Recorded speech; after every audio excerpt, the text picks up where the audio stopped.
Led by a lifelong interest in healing, Dr. Linda Salvin pursued an advanced degree in epidemiology.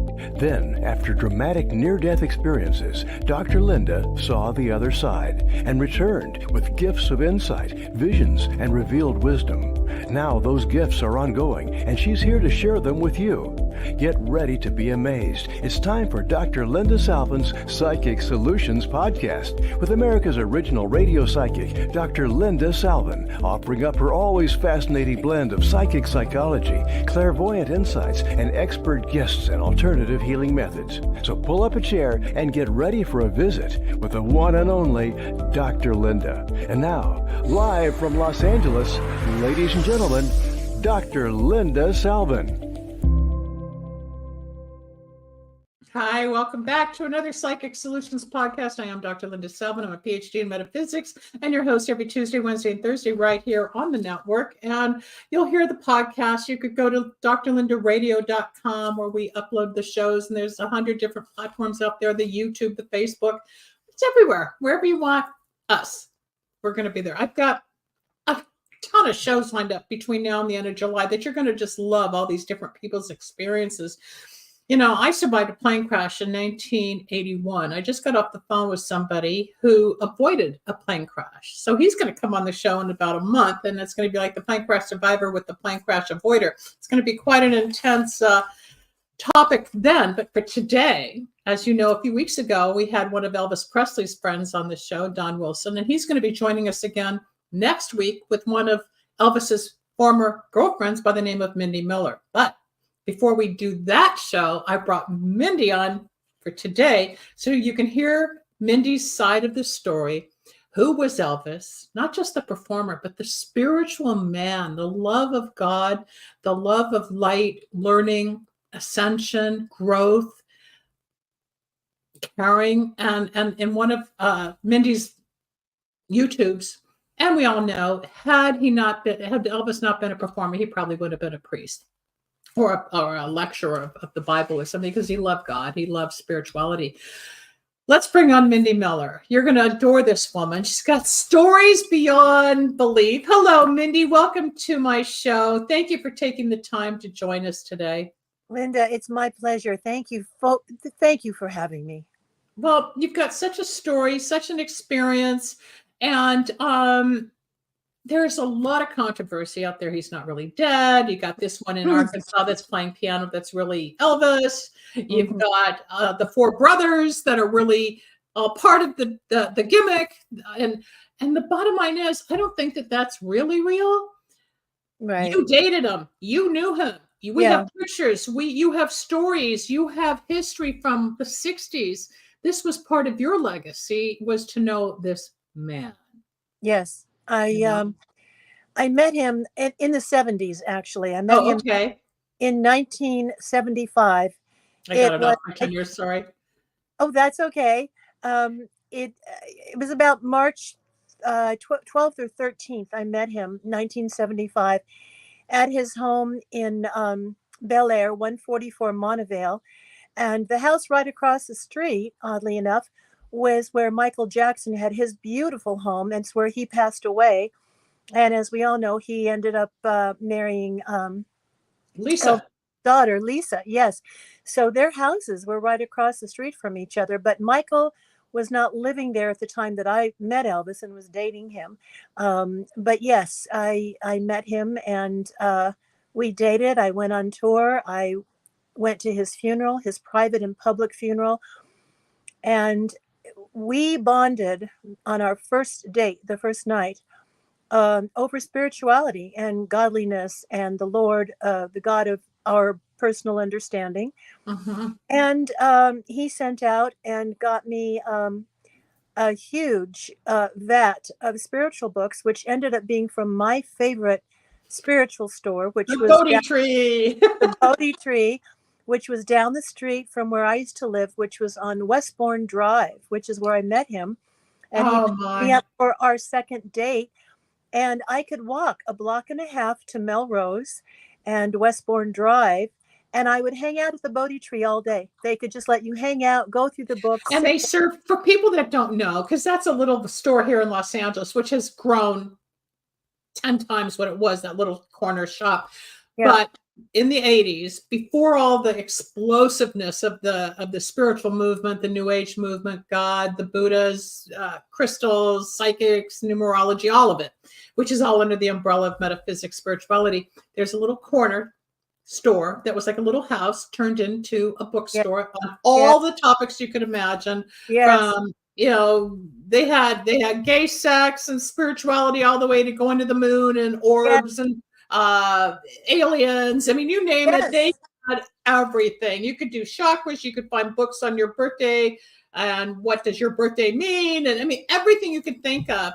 But like Mindy's saying, you could sit on a bench or a chair. They had tea everywhere, and sometimes they had cookies out, and it became like a library. And they didn't say, okay, you've been here too long, you're touching too many books. Nobody ever harassed anybody. No.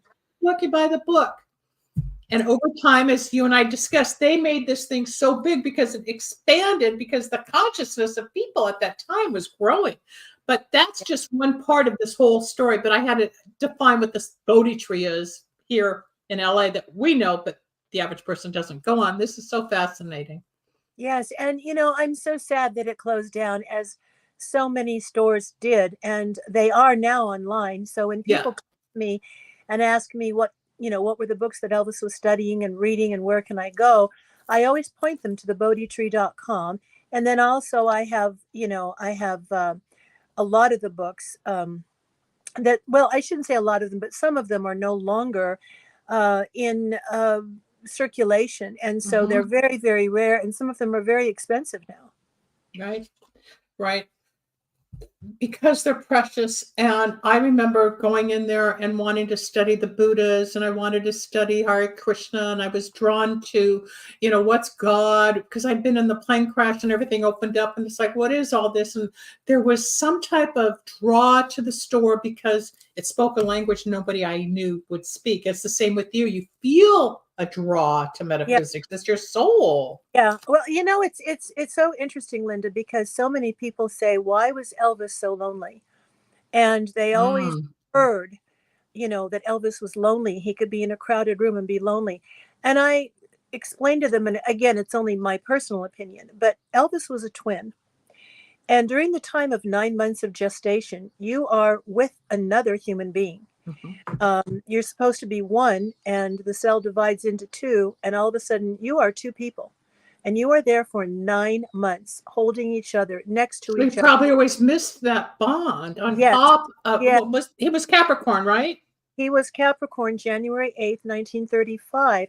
And I don't think that a lot of people think about that, because during a gestation period, if you have a twin or a sibling, whether it's a triplet or a quadruple, birth, there's going to be something missing, because you are born of that, with that. And here he was alone, and he always pondered, what if my brother would have lived? Would we have both been singers? Would I have been? I'm getting chills.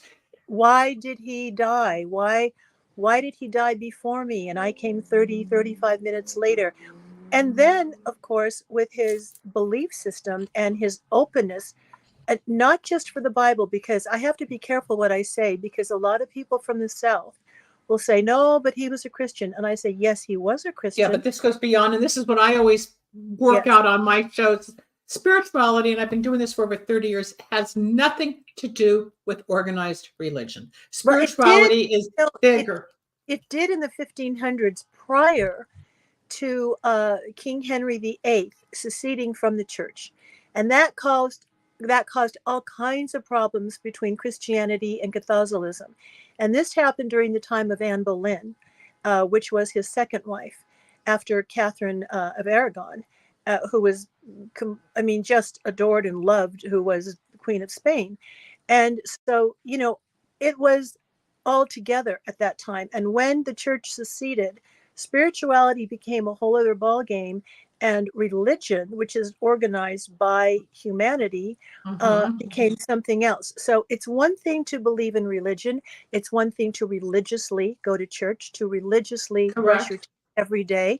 It's a whole other thing to understand the spirituality of life. Become a spiritual entity. And I truly believe, Linda, that you either are or you are not. And I believe that the people that are very spiritual entities on the 3D planet, which is the physical plane that we live on this earth, are they're old souls. People that are spiritual entities are old souls, usually. Yep. Most of the people I meet are very old souls. We get and we recognize each other immediately, which is what happened with Elvis and I. People that are usually new souls don't believe in this. They vibration, and you don't really. they don't understand vibrations. They don't understand the hierarchy of the 7 planes after the physical plane. They're not into manifestations. They don't listen to their gut level, that little voice inside of you, which is your id, your soul, your God internally, giving you expertise on, well, you should do this, maybe you shouldn't do this. Well, I'm not sure about that. And it's okay. I don't fault anyone, because we are all on our own separate individual journey that we came here. Now, whether we willed ourselves here is something that I think is very intriguing. Some people will say, well, we willed ourselves here. We willed here. Or we reincarnated 1,000 times to come back to do it again. Yeah. We could go into a whole metaphysical show at another time, but I want to focus on you, your acting, Elvis, and yes, the spirituality, because this is going to lead into the show next week with Don, who's been a friend of mine since we did a TV show in 01 or something. And Don and I have gone through time, and he brought you to me after I did the interview with him. And, you know, because I want to clarify some of this, but the metaphysics, I mean, I obviously can talk metaphysics forever. I mean, I just bought new gems, and I was at a store with a friend of mine the other day. She's a dentist, and her husband's not into all this, but she and I get into all the different crystals and selenium and the chlorides, and we start playing with the energies and psychic, and she knows I'm a psychic, and you and I could have a field day. But let's go back to, all right, what sign are you? He was Capricorn. I am Cancer, July 10th. So I have and what's the opposite of Capricorn is Cancer. So your opposites. Yes. Capricorn and in Linda Goodman's sun signs. Well, I'm a Capricorn. I know. That's perfect match. She states that we are a very great match sexually now. Yeah. Well, all water and earth get along, because earth needs water, water needs the earth to absorb and nurture. But that's a whole nother topic again, between the astrology signs. There's so much. But when you two met, was it an instant recognition, not just starstruck? 'Cause I know you weren't starstruck because you've been in the industry, right? Yeah. But let's, Rebel, pull up some of these photos on the plane and the car. Let's show people that Mindi has been with Elvis. All right, that's not Elvis. That was a movie you did. What movie was this? Let me put my glasses on so I can see. Well, let's go to Elvis. That's not Elvis. There's Elvis. Okay, so there's Elvis coming down. Here you are coming down the steps from the plane. You can see Elvis. Let's go to the next one. There's a little better picture. You know what I wanted to tell you about that picture, though? This one, the black and white, is we were in the bedroom in the plane, and we were studying and we were reading. And what I think is so fascinating about he's carrying the books. He's carrying one of his Bibles, one of his many Bibles, and some of the spiritual books that we had just been studying and reading. And so this picture for me personally means a lot to me, because we had literally just come out of the bedroom. And to have him holding these books and coming down the stairway, the plank, for me, it's just so special, so special. Is that you coming down before him? Okay. Yes. Where were you traveling from, and where did you land at that point? I think, and I don't remember, but the fans know so much more than I do. Of course they do. I don't, they say, well, what dates did you date him? Where were you on this date? What time was that particular concert? That's all so insignificant compared to what's real. And I say, I was not a fan in that way. And I don't mean to be rude to the fans, because I love them. But I was not that person who wrote down every single thing and everything we did and which Hilton hotel we were at. I didn't do that. But I think we were on our... Hold up for a moment there, Rebel, because there's a lot to talk about with this little collage, Mindi. Oh, yeah. I think we were on our way to Captain Kennedy's cousin's funeral. Now, I could be wrong, but I remember people keep asking me, why does Elvis have his coat on and you don't have anything? And what happened with that was that we were at Graceland, and he was getting ready to record in the Jungle Room the next day, which was the last time he recorded. And I was going to be able to be there, and unfortunately it didn't work out, and that had to be canceled, and he did that again. But Captain Kennedy's cousin committed suicide, and Elvis got a call, and Captain Kennedy, the police officer, asked him from Denver, Colorado, asked him, could you please come to the funeral? Elvis did not hesitate. I mean, he dropped everything. And I said, aren't we going to pack? He said, honey, there's no time. And he said, we're just going to go like this. And I didn't even have a toothbrush. I didn't have a hairbrush. I had nothing. I grabbed my purse. He grabbed his coat, and we drove to the plane, and we got on the plane and we went to Denver. And of course it's cold. It was February. And we were there 3 days, 3 nights, I believe. And Elvis paid for the entire funeral. He had J.D. Sumner come in with the stamps. Mm. He had everybody come in. We sat in the pews to the side. We took Sonny and Red West with us. And I think Al Strada was with us. I don't know if any of the stepbrothers were with us. I don't remember. But now I could be wrong, but I think that's where we were going. Some people say we were on our way to this concert that he did where he donated, I think it was like $150,000 for this particular concert that was, I forget what the name of the concert was, but it was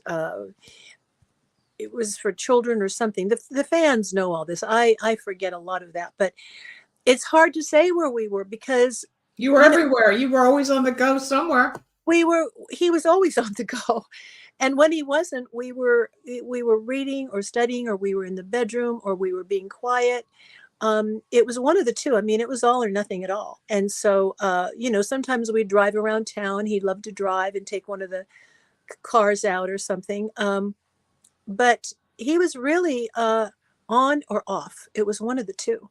And when he was off, he was studying, relaxing, reading, watching TV, watching a football game. So you're just saying he was just a man. Now, let me tell you, yes. I know. Yeah. You know, and I know behind the scenes, you get home. I did stand-up comedy for 8 years. I've been in movies. I started out as a singer-songwriter. I've been on stage. I know when I fail. I know when I get the adulation. I never hit status where I thought I might, but I know what that's like. And I'm not that I want to break from this, but I was honored this past December. George Brown, who was a founding member of Kool and the Gang. Oh, yeah. Celebration, those songs. Yeah. He was one of my dearest friends for 20 years. Oh, my. They had about 400 or 500 people at the funeral, and they asked me to do the eulogy. Oh. He has 5 sons. They flew in from Japan, all over the United States. Oh, wow. He had 3 wives, but his current wife of 29 years, Han, asked me to give the eulogy. 1, I'm Jewish. Wow. 2, the majority of that congregation that day was Afro-American. Uh-huh. But George was so spiritual. He was actually more Jewish than me in many ways. And we used to talk about maybe having known each other in the days of Egypt and Israel. And like you with Elvis, I had that same spiritual connection. Yeah. Never, beyond our boundaries of friendship, music, entertaining, the children, whatever, food. But there was a God, there was spirituality, there were the crystals, there were stars of David. They asked me to talk about the man George, just like you are speaking about the man Elvis. So that's why when I heard more of your story, I really identify, because to the world, the celebrities are these bigger than life people, but they go home. Yeah, they have an ego. Yeah. But they have talent, and they work hard, and they're out there, but they have families, and they have barbecues, and they read books, and they go to the bathroom, they're human, and people, the stars or the starstruck, forget that. And Mindi, that's where you've got so much passion and love, and you were touched by the king, literally, but you knew his spirit and the chakras and his love and the books. But he came in as an evolved soul, And wasn't it something you said that had he not performed, he probably would have been a preacher, right? He could easily have been. And I remember he had told me one time, well, more than one time actually, that some of the time when he was on stage, he likened it to a congregation in church. And because he couldn't bring the Bible up and give a sermon or read to them, which he would have happily done had he been allowed to, or, had the colonel said, okay. He likened it, he said, to the congregation. And he said it reminded him when he got up in church, in the little church in Tupelo, when he was 2 years old. He'd run up from the pew to the front of the church and start singing. And one of the things I think that he absolutely was able to do when he sang his spiritual songs and his godly songs and his gospel songs was, in that way, he was administering to his public. Even at age 2, he knew it was, he was driven at 2. He knew he could sing it too, because I asked him, I said, Wow. when was it that you started singing? He said 2. I said 2? I said, you started singing at 2 years old? He said, yes. And, his whole family sang. I mean, his mama, his dad, his grandparents, everybody sang. And in the South, you sing. You sing when you're working. African Americans, they sang when they worked in the cotton fields. You sing when you're doing hard labor. You sing to praise the Lord, to praise God, to praise yourself, in the sense that you're working hard, you're working for something, you're working for other people, for God. And it takes away the burden of hard work and sweat and all that. So a lot of people don't realize why people sang and still sing in the fields. And Elvis knew that, being brought up in that kind of an area on the east side of Tupelo over the railroad tracks.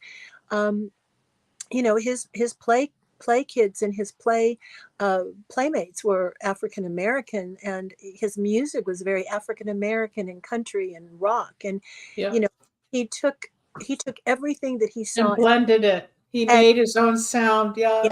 He made it his own. Absolutely. Mindi, I just thought of something. Sorry to interrupt, but did he ever talk to you about who he thinks or discovered he might have been in a past life that came back with this gift? He did. Yeah. I have to be very careful when I say things, because there are those people, and especially they'll rip it apart. They'll rip it apart, and they'll say, oh, he wasn't Nostradamus, he wasn't this, he wasn't that. But he felt that he had been incarnated at least 2 or 3 times. And he was such an old soul. And old souls recognize each other immediately. There's something in the id, in the vibration, in the energy that, you bring back and forth to each other, because you're resonating. And when you resonate with another entity, whether it's an animal, a tree, a leaf, there are vibrations there. Everything on this planet is energy. The planet is energy. The moon is energy. The protons, the neutrons, the electrons in your body, in the massive space, it's all alive. I don't think a lot of people always think in that term, but they are. And he did believe in reincarnation. He felt, of course, that there was only one king, which was Jesus Christ, but he had such an open mind. And there are a lot of his fans who say they love him, but they don't choose to believe that he may have felt that way. They choose to believe something else. Now, it's our choice into what we choose to believe. That may be your own truth, and I'm not going to dispel that with someone. I'm going to respect that and honor it. And they may not be on the same path. None of us are on the exact same path. No, we all learn at different levels. Come in. When I was in early radio days, and I started all the psychic readings on KBIG 104 right here in LA, and then I went on to national shows, but I would do the readings and I would talk about God spiritually, not religiously. And then I would get phone calls on my answering machine back then. Oh, you're doing the work of the devil and you shouldn't be doing this. You got blood of Jesus on your hands. I said, you know what? If God didn't want me to have the gift, why'd he give it to me? Everybody's got to put you in a little pigeonholed box because they believe this. Yeah. But if I experience that, or you or he, who's to say who's right and wrong? We all get there at the same time in our I've said journey. That times, and Elvis said the same thing. We both said, I don't care how you get there, as long as you get there. You may study Then you may study Buddhism. We're all climbing a different ladder. But as long as Correct. you're climbing and as long as you're looking for that, that's what matters. I don't care how you get there, just get there. And, it's funny what you just said. 2 years ago, I was invited to the Tiger Man karate dojo, which is one of the dojos that Elvis used to train and study his karate, his kenpo. And there's a person who I know, I don't know her anymore, thank goodness, but I did know her for many, many years. And she came on and she put on her page on Facebook that I was doing a seance. And how dare I do a seance? And she was saying I was charging people an extraordinary amount of money to be paid, and that I was trying to bring Elvis into the dojo. Now, our show was sold out, and we had the most lovely, wonderful people. I had asked everyone to please wear white in respect of Elvis, because white and blue were his favorite colors. Most of his jumpsuits were white. Is that why he also His had the white 17 cars? limos at his Yeah, were white. Oh, she froze. Hold on. 7 and okay. I'm here. Can you hear me? Can you see me? Yeah, you're just freezing up a little bit. There's a little bit of a lag, but we're okay. Go on. Okay. Yeah. So one of his favorite colors was white. Most of his We lost you again. jumpsuits were white. The 17 limos at his funeral.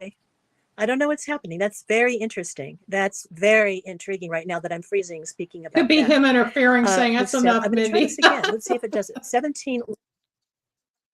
White Elvis, if you're limos. here and you're interfering, please don't, because I'm trying to help raise your legacy here. So the 7 and 1 is 8, which was Elvis's number, the number he was born on. They were all white. The interior of his casket was all white satin. It was just beautiful. And so, I asked everyone to wear white. It was so beautifully done. And I had candles surrounding, on stage, and I had the lights dimmed. It was a beautiful, wonderful spiritual experience for them, for me, for everyone. And we stayed over 3 hours and we talked Mindi, and that we must have been visited. beautiful. It was incredible. It's online. People can see it on YouTube. Yeah, I watched it. I remember. The thing of it is that this particular person who was in the Elvis world put a picture of a witch stirring a pot, stating that I was some sort of a witch and I was doing a seance, and how dare I charge people to come in, and what was I doing, and isn't this sick? And this is a person that's going to be speaking during Elvis Week for EPE. And this is also somebody that didn't understand the spirituality, the connection you had, the inner Elvis that probably this person didn't even know about, because I don't think Elvis would tout it all the time. He had his personal life. No, and this person is not. That's also when people are jealous of you. You know that the jealousy when they have to attack. I get it all the time. Yes, they attack, right? Very jealous. She's very bitter, and she's jealous of anyone that dated Elvis. And I won't go into it because it's not a show about that person. But this is what's really sad. And there are some producers and event planners that don't want me to speak about the spirituality, maybe touch on it, but they don't want me to go into detail because they're afraid that they'll lose the audience, that not everybody's into it, which they're not, but they still love Elvis. And they would rather hear the stories of he bought the car, he gave you the ring, he gave you money. All the material stuff. It's all the material stuff, but it's so old. And I am one of the only people besides Larry Geller that speaks about this, because we really, really studied with him. And so, if I go out and do my own shows, I will be doing spiritual shows. And I want his public, which is what he wanted his public to know about him. And he couldn't get up and speak to everybody about this. And so his fans have come to me and said, we love the fact that you speak about this. I started a spiritual page on Facebook, and I keep it extremely, extremely small for that purpose. I don't take very few people on. No, there's so much bashing and BS out there, Mindi. I know. I got scrutinized a few months ago, and I was going to have this girl in England who claims she's married to Johnny, who's one of the brothers, and Elvis is still here. Only Elvis is the only one that's married, and then Tony is actually Pastor Bob in Arkansas, Yeah. And you know all about Yeah. this. It's like, okay. Yeah. And then Jesse never really died. He's really Yeah. alive. And you hear Yeah. all these different things and then whatever. But they are so afraid of losing the commercialization, Yes. I think, of Elvis. But the thing is, if you were to start talking and keep doing what you're called to do, partly, there'll just be a different population of people. The people that are the New Agers, the believers, the awake, the spiritual. You'll lose some, but you're going to gain more. So you're here to do a purpose. Like if I had listened to everybody said, you're not a psychic, don't do psychic stuff, you're crazy. I've Right. had a calling. I didn't sign up for this that I know of. I started out in a whole different area, and after plane crashes and fire truck accidents and surgeries, I opened up psychically. I didn't ask for it. They, the other side, initiated me. Yeah. You got into life. Let's get off Elvis for a moment because you did acting for a long time as well. Did you Yes. start out as a performer? What was your background growing up? I mean, how did Uh, all of this merge? Because then we'll go back to how you met Elvis and bring it all home. okay. I was adopted at birth, at birth. And the woman that adopted me, beautiful, wonderful woman, she has unfortunately passed on, Christian woman. And when I was 7 years old, she told me I was adopted, which of course was an absolute shock. And I said, well, who are my parents? Do you know? And she said, well, I think your dad was an actor. And I remember very vividly saying to her, Linda, I said, oh, Mom, you're just saying that because you know I want to do acting, you know I want to perform. And I was singing in school and dancing, and I was in the choir. And she gave me flute lessons and guitar lessons and all that. So I thought she was just teasing me or saying something she wanted me to hear. Well, many, many years later, I was doing a film, one of my many films, and it was called Sacred Ground. It was a family film.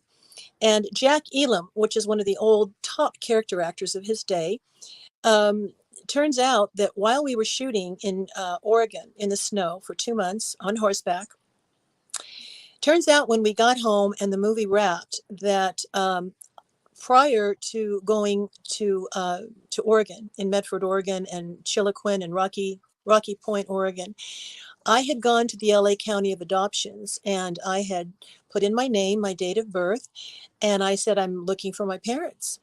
And I had done that twice before in the state of California. For anybody that's adopted out there, I don't know if the laws have changed, but if you are adopted and you're looking for your biological parents, unless they pass away or they come looking for you later in life, they are not allowed to tell you anything.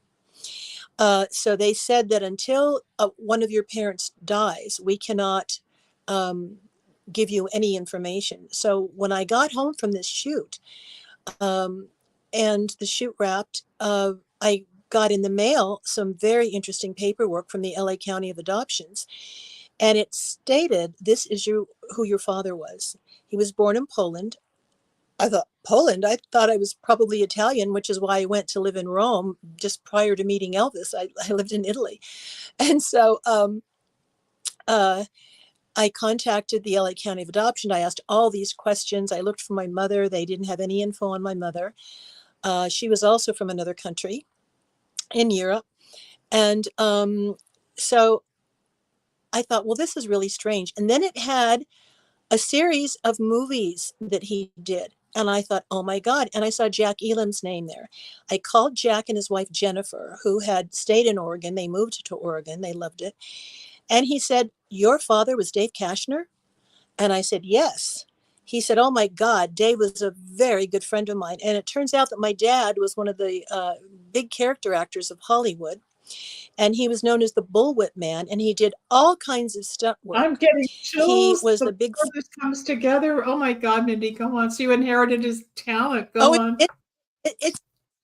it's huge. And everybody says I really need to write my book, my autobiography, which I don't know. But turns out that my dad, one of his last jobs, Carol Burnett, had asked my dad to do a gig for her. And as it turns out, I found that film. I have that film.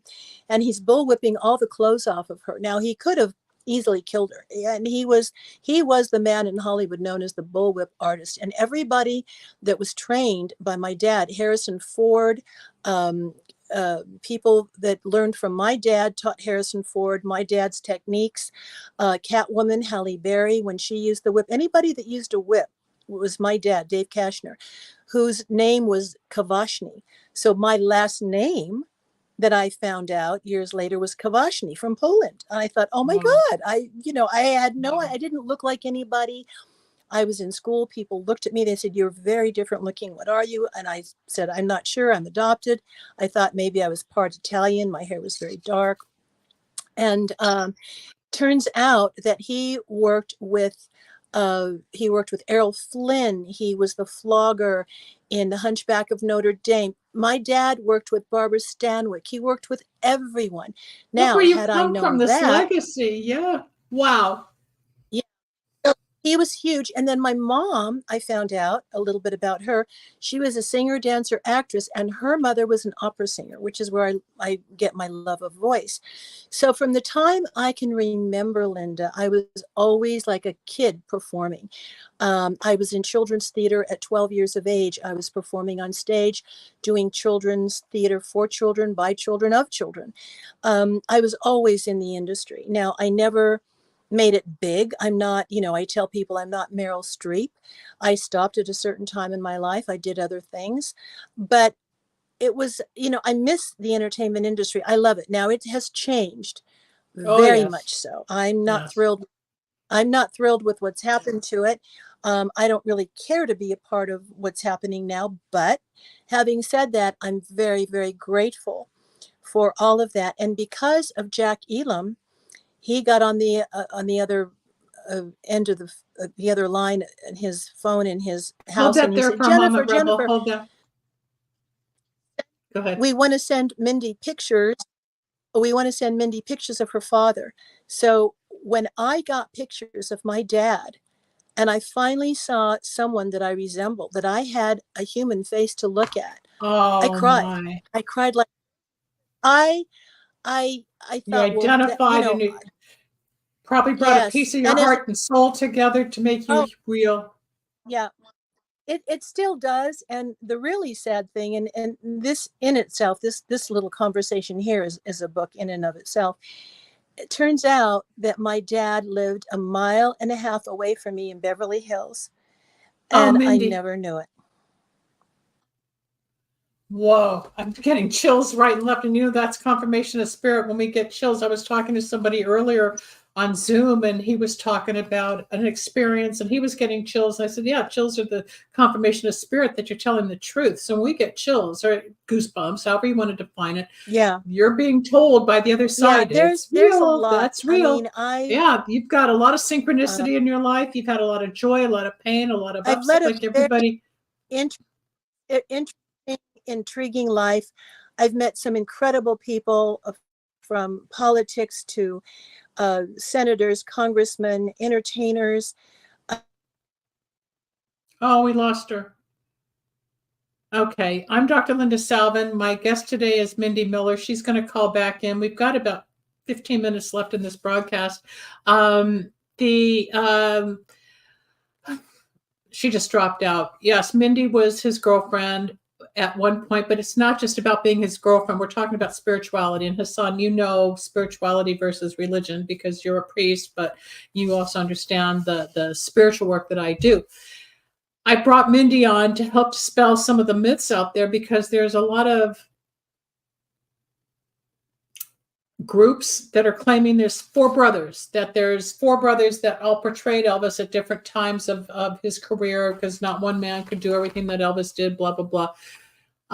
If you go back into the archives a few weeks ago and see Don Wilson's interview with me talking about Elvis, and then next week we're going to bring Don and Mindi on together to talk about Elvis and help dispel some of this because if anybody would know if there were three other men portraying Elvis and not, there she is. I knew she'd be back. I was just recapping that I brought you on and Dawn, and then next week, all three of us, because I want to dispel some of these myths out there that there's these brothers and all these people that acted as Elvis. And if anybody knew more of anything, it's you who was right there with them the whole time. You would have known if there were three other men that looked like Elvis sitting on the plane, going to the gig or, whatever.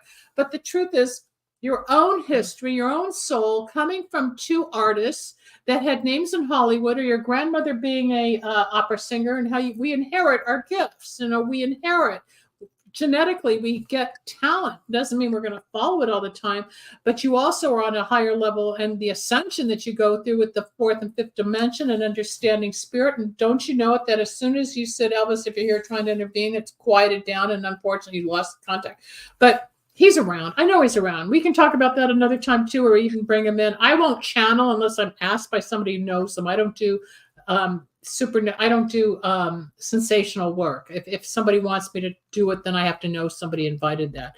But yeah, you should do a book. Yeah, you've got probably 3 or 4 books inside you in different areas. But the gift, I do, in different arenas. But I will say that the only 3 young men that were around that were Elvis's brothers were his stepbrothers, Billy, Ricky, and David. And to my knowledge, and to his immediate family's knowledge, there are no other brothers or sisters. There are many people that claim to have biological root to him, but that is not true. None of that is true. Billy, Ricky, and who was the third boy? Billy, Ricky, and who? There was David, Ricky. Oh, David. Billy and Ricky. Okay. Ricky unfortunately has passed away. David is still out there, and he's writing his books. But the thing of it is I think a lot of people say, and I'm going to dispel it immediately as far as the rumor goes, they think that Elvis fooled around so much that there just has to be illegitimate children out there. And I will tell you very honestly, Elvis did not have intimate relations with every lady that he dated or that he was with, even for years on end. There was no relation intimately there with some of them. And he was very, very careful about that. His mother was very careful to talk to him about that. And so was the Colonel. So those rumors I'm going to dispel. There are no brothers and there are no sisters except his 3 stepbrothers. And that was it. Thank you. Thank you for that. Oh, my gosh, there's so much that we've talked about in 40 minutes. It's so inclusive. Let's start wrapping it up. So the synchronicity, I think you've got your speaker on or something because we're getting some reverb here. Fix that, please, Mindi. There we go. The question I have, please stop that, Hassan. I mean, he had a life. So he had 39 girlfriends. Okay. The statistics are out there. Wikipedia is out there. Thousands of articles. We know. I appreciate your help, but I'm listening to Mindi, who was actually with him for many years. Does his spirit come around you? Do you feel him? Do you hear him? Do you talk to him? Like I know my mom was here 2 weeks ago and my niece was getting married. You're muted. You have to unmute your button. Mindi, you're muted. We can't hear you. Oh. There you go. There you go. Oh, yeah, you just hit the little button. That's okay. That's okay. I'm so sorry. Can you hear me now? Yeah, yeah. Okay. So do you sense him? Does he ever come to visit, or does he knock on the window or hit the computer, or do you see something like that represents him? Oh, like a butterfly or something that was secret to you, like as a symbol or a totem that he's here? Yeah. For you. All the time. There are so many times that I will go into a store or I will go somewhere, and literally as I'm walking in the store, one of his songs will start. It's usually Love Me Tender. And what's interesting about that, and there are so many other things that we can talk about, and the next show I'm going to make notes to let you know about. I call that the universal DJ. Is that, go on. Yeah. Okay. One of the things was he came over to the stage one time, and I was sitting at the side of the stage where the girlfriends sit. If you're on tour with them, they have you sit at the side of the stage. So I very rarely saw him from the front. And he came over, he walked over to me and he started singing Love Me Tender. And as he walked over to me at the side of the stage, he bent over and he said, "Hello, Mindi." And it's on the recording, you can hear it. And what's interesting is that every time I go somewhere, not every time, but I mean so many times when I'm walking in a store or something, it's always love me tender. And I have his fans come to me and say the same thing, and I posted one time about one thing where I was going out. I was in Laguna Beach, and I went to 3 different stores in the same day, one after the other. And every single store I was in started to Have the play Love Me song. Tender. And then the last, yeah, and then the last store. Oh, and one thing I'll share with you, which was fascinating. I was in a secondhand store. I'm a thrifter. I love thrifting.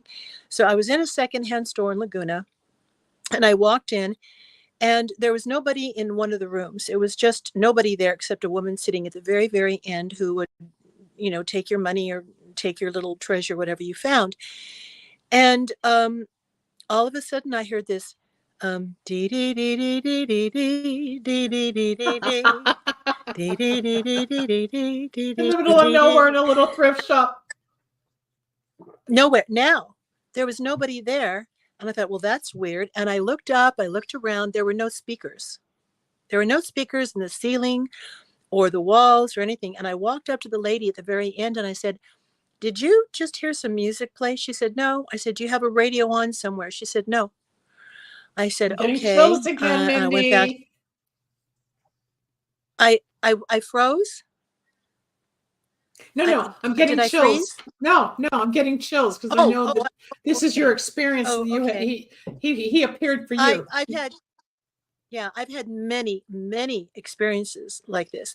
Mhm. And I went back into the rest of the room, into that area. And I started looking around thinking, well, maybe there was something, I don't know what it was. I was looking around, and there was this globe. This was during Easter. So it was March or April, I think. And I was looking around, and in this corner of the room, I saw this little globe with bunnies in it. And it looked like something from the 1950s. And I picked up the globe and I turned it over to see if it was a snow globe with these bunnies in it. And it was a music box. And I cranked the little thing that you crank, the little screw there or whatever. Okay. It was on the off position. It wasn't on. So I cranked it on and I set it back up. And all of a sudden I heard this dee dee dee dee dee dee dee dee dee dee dee dee dee dee dee dee dee. Love me tender. Love me do. Now, there was We have nobody. 2 minutes. We've got to wrap this up. We've only got 2 minutes. There was nobody in the room. I left it there. I went back the next day to buy it. I bought it. I brought it home. It still plays. It's beautiful. But many, many things when we do our spiritual show, I can share with you about this. They're unbelievable. They're just unbelievable. Bring the globe and have it to show when you and Dawn are here next week. There's so much. We could do a whole year of this stuff, but we are out of time. I want to thank you, Mindy Miller, for coming on, taking your time, trusting me, because I know from Dawn that you're not open to all this any more than I know Larry was invited, but he's not doing this anymore. But the secretive privacy, your own private life, your story, you're not out there doing this all the time. And no, I'm grateful and appreciative that you trusted me enough to join me. And the next week with Dawn, that we both have history with. So you go backstage. I'm going to close the show. You'll get a copy of this to do what you want. But your stories, and I know he's here because I can feel it tingling, and it's like little Tinkerbells. You know, when a spirit's around, you get a chill or you get some type of sign. Is it odd or is it God? And that's the spiritual world, not religious people. But Elvis Presley was spiritual. He knew life, love, friendship, family meant everything to him. Yes, he had the billions of dollars, but he still had a soul. He had a soul. He's just on the other side, Linda. He's on 5D. In the 5th dimension. We're still here on the 3rd dimension, and we will all go back to source. And we'll all see you next week as well. Yes, we will go back to source because our journey here is leading us to there. Thank you so much, Mindy. I'll see you in a few seconds. This is Dr. Linda Salvin. I am a psychic healer and a medium. I have been doing metaphysics for over 30 years, and I wanted to talk to, not the ghost of Elvis, but I wanted to get some of the ghosts out of the closet about Elvis and his spiritual side. it's not just about selling records. Of course, that's the career, and we all think, well, I wish I had all that.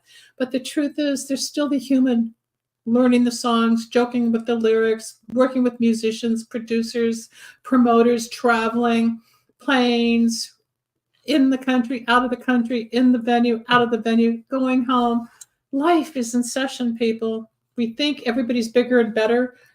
We're all on our journey. Next Tuesday's show will be Don Wilson and Mindi Miller, and the three of us are going to talk even further about Elvis's spirituality. I hope you'll tune in, because that's the end of today's show on Psychic Solutions Podcast, where we spoke with Elvis's former girlfriend, Mindi Miller. I'm Dr. Linda, and we'll see you soon. Thanks for joining us. We hope you enjoyed Dr. Linda Salvin's Psychic Solutions Podcast. You can reach Dr. Linda at 888-509-1077 or at lindasalvin.com. Need a breakthrough of your own? Ready for answers or insights nobody else has? Reserve your own one-on-one in-person chat. Dr. Linda isn't just for other people. Dr. Linda gets results for you. And it's easy. Contact details are on screen now. Just click on lindasalvin.com or call toll-free 888-509-1077. That's lindasalvin.com or toll-free at 888-509-1077.